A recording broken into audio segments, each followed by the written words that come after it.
अगर आपने नोटिस किया कि हम लोग जब ये ट्रिकी वाला क्वेश्चन कर रहे थे तो थोड़ा सा कंफ्यूजन अराइज हो गया था। कंफ्यूजन ये अराइज हुआ, यहाँ तो इतना बड़ा नंबर है और आर्ग्यूमेंट तो छोटा है, तो इसको कैसे सॉल्व करेंगे। तो मैंने आपको बताया कि हमारे पास एक फॉर्मूला है a⁻0 = 1।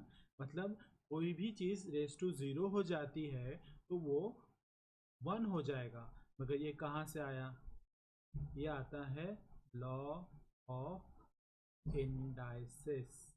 अभी ये वाला आपको होगा, आपने 9th या 10th स्टैंडर्ड में पढ़ा होगा। चलो अभी इसको हम देखते हैं।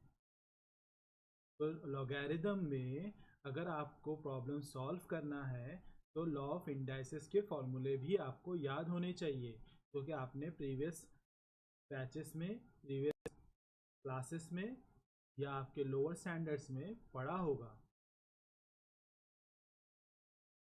Law of indices. तो लॉ ऑफ इंडाइसिस में क्या क्या प्रॉब्लम, तो पहला फॉर्मूला हम लोग देख लेते हैं जो अभी जस्ट हम लोग ने देखा, a⁻0 = 1।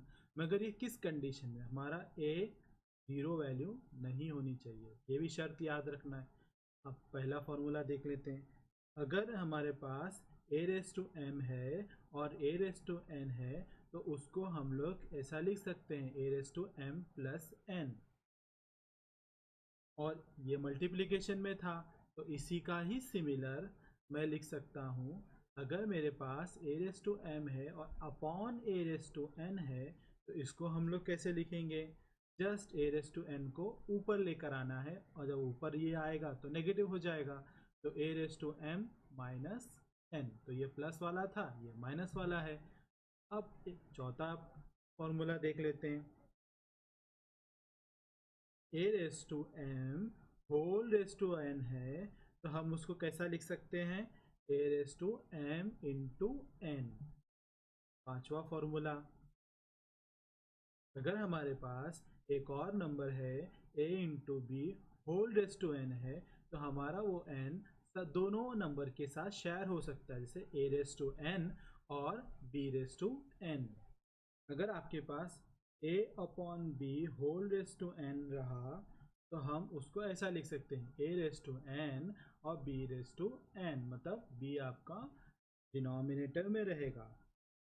सातवां इंडाइसिस का फॉर्मूला देखते हैं। अगर आपके पास रूट में a⁻m है और n है तो इसको हम लोग किस तरीके से लिखेंगे। रूट को अगर हम RHS में लेकर आए तो वो फ्रैक्शन के फॉर्म में आता है, अगर आपको याद हो तो कैसा लिखेंगे, m/n। और लास्ट फॉर्मूला देखते हैं हम लोग, a⁻n है तो अगर मुझे ये नंबर को पॉजिटिव बनाना है, पावर को पॉजिटिव करना है, तो बस उसको मैं डिनोमिनेटर में ले सकता हूँ, तो इट विल बी a⁻n, तो ये a⁻n बन जाएगा।